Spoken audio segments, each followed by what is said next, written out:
So thank you. All right. Thanks, Elon. Thanks. Thank you. Thank you. Elon Musk just held a joint press conference with California's Governor Gavin Newsom to make an announcement. Let's see what this was all about. We're excited to announce that Tesla's global engineering headquarters will be right here, the former headquarters of Hewlett-Packard. This is, I think, a poetic transition from the company that founded Silicon Valley to Tesla. And we're very excited to make this our global engineering headquarters in California. So. Applaud, everybody. There's a lot to be excited about. Tough crowd. I'm not sure what happened to the camera blacking out there for a second. Maybe the cameraman thought the event was over, but it is not. There is quite a bit more, so we'll take a look at that in a moment as well. I think some people are going to be a little bit confused by this announcement, thinking that Tesla's headquarters are no longer going to be in Austin. But clearly Elon mentioned engineering headquarters, not headquarters in general, but just for engineering. Also keep in mind, with Twitter being located in California as well, and Elon spending a lot more time there, he's not really going to be spending much time in Austin, probably, at least not as much. So having engineering headquarters located in California, I think works out for Elon a little bit better as well. This way he can be more involved while still spending a lot of time at Twitter. I appreciate it. I mean, Eli and I were talking about obviously the symbolism, but also the substance that's reflected in an event like this, in a day like this. But also, I think the relevance of the world we're living in, and what defines the trend lines of the world, and how is California in particular a state that prides itself on being on the leading and cutting edge. I know some may look at this video and say, oh, Elon is feeling a little bit uncomfortable because he has his hands crossed like this. That's really just typical Elon. If he does that throughout this whole press conference, then yeah, I will say maybe he feels uncomfortable. But if he changes and he doesn't do that anymore, then I think there's not much to see there. But let's pay attention to that. Let's see what happens.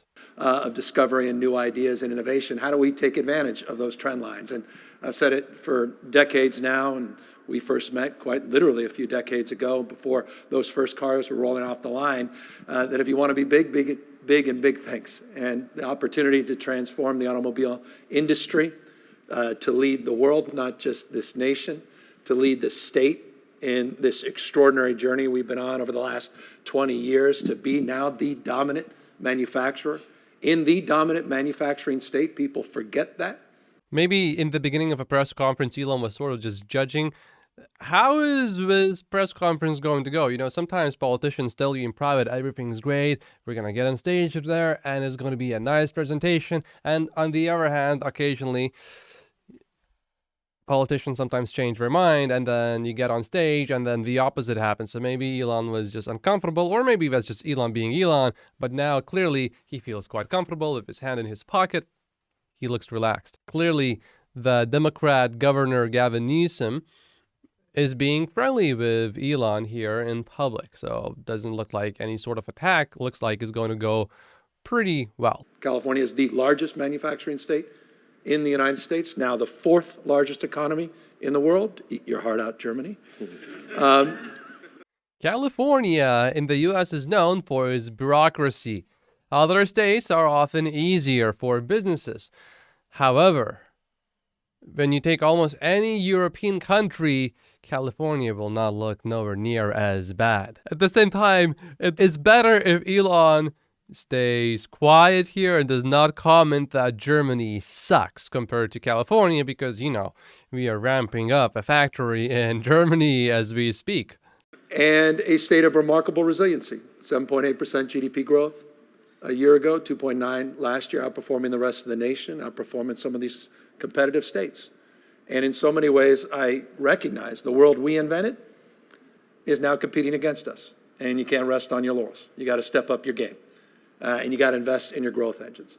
And I couldn't be more proud of California's commitment to support Tesla over the course of the last few decades. It's demonstrable in terms of policy, in terms of direction more broadly, and interesting regulation, dare I say, for all its good and evil, depending on which side of it you're on. Yeah, there was a lot of disagreement. Tesla was even prepared to move out of California amid fight over the factory shutdown. And this went quite far. Tesla's Musk says ready for arrest as he reopens California plant against local order. So seeing this now, actually, and I'm saying this purely as a business person, I think it's great for the future of Tesla that Elon Musk is getting along with the governor of California, Gavin Newsom. It's better to be friends than to be enemies, especially if half of your workforce, roughly, is located in California. Tesla has almost 128,000 employees, but 47,000 of them are located in California, because that's where a lot of the engineering talent is located. So me seeing Elon Musk being friendly in public with Gavin Newsom, I think that's a good thing. I would take it as a good thing. Which also further proves that the brand damage that everyone has been talking about is probably nowhere near as bad as they actually think, because otherwise, if Democrats really hate Elon Musk so much, which I don't think that's really the case with most Democrats, why would a Democrat governor meet with Elon in public and be so positive about Elon? Which is another point I wanted to make in the last video, but I was rushing, so sorry about that.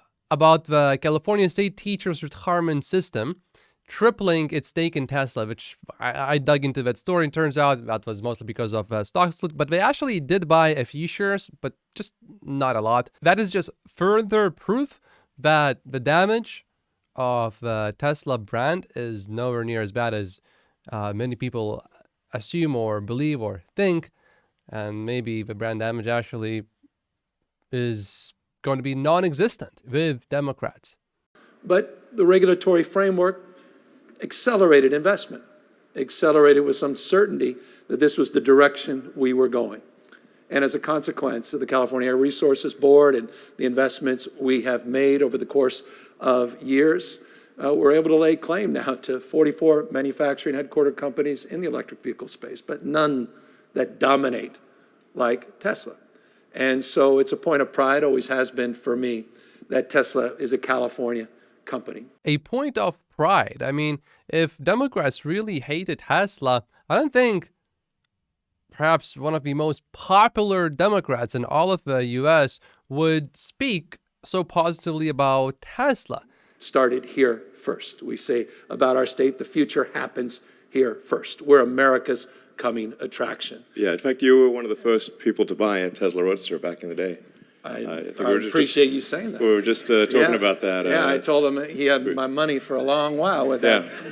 Good. That was by the way, that was a healthy deposit you had to make. You didn't trust me. It was you like thought I was going to 100 take grand, off. I think. Yeah, thank you very much. Back when I had money. Yeah, when that was a lot of money in 2007. It's still a lot of money. Trust me, brother. You haven't looked at my salary, So, okay? By yeah, the way, well, anyway, I thanks think for supporting we had Tesla. about the same net worth back then, 20 years ago. I think mine went negative for a while. Yours went negative, and I got a pension, so eat your heart out. Yeah. So you don't have to worry. But I look, I'm grateful. It's as I said, it's been a hell of a journey, and to see the engineer look. And I'll just close on this because it's important.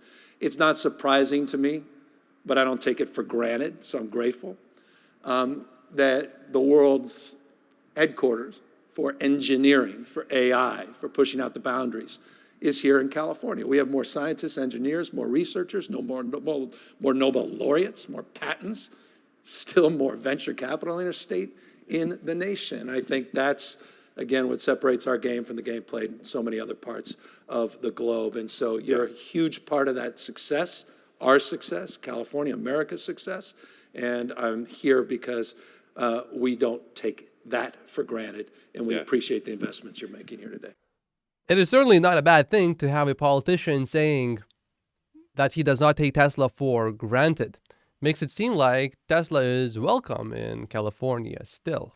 And you mentioned manufacturing, and it's worth noting that Fremont manufacturing plant is the highest output automotive plant in North America. So it's we'll probably do about 600,000 or more cars this year, assuming things go well. And so that's, to your point, California is a tremendous manufacturer as well as a place of engineering and innovation. Yeah, which is, again, often so lost. We also have more hunting jobs and more fishing jobs and more forestry jobs. I'm not just... It's a big state. Yeah, I'm just saying. I mean, these are things most folks don't connect. I always love it when Elon is so positive and happy.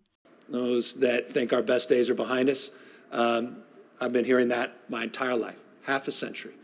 And I think today is just another proof point of the renewal and the energy and the vibrancy that is California. And again, takes visionary leaders, takes guts, takes courage, takes risks taking, and it takes partnerships. So I'm appreciative of you and appreciative of our partnership over the course of the last 20 years. And let's see this as the beginning of something even more extraordinary on the journey to dominate in this space and to change the way we produce and consume energy in this state, in this nation, and the world we're trying to build. Well, at Tesla, we're looking forward to an exciting partnership with California to do exactly that and transition the world to sustainable energy as quickly as possible. So thank you. All right. Thanks, Elon. Thank you. Thank you. And if there was a ribbon to cut, we'd cut it.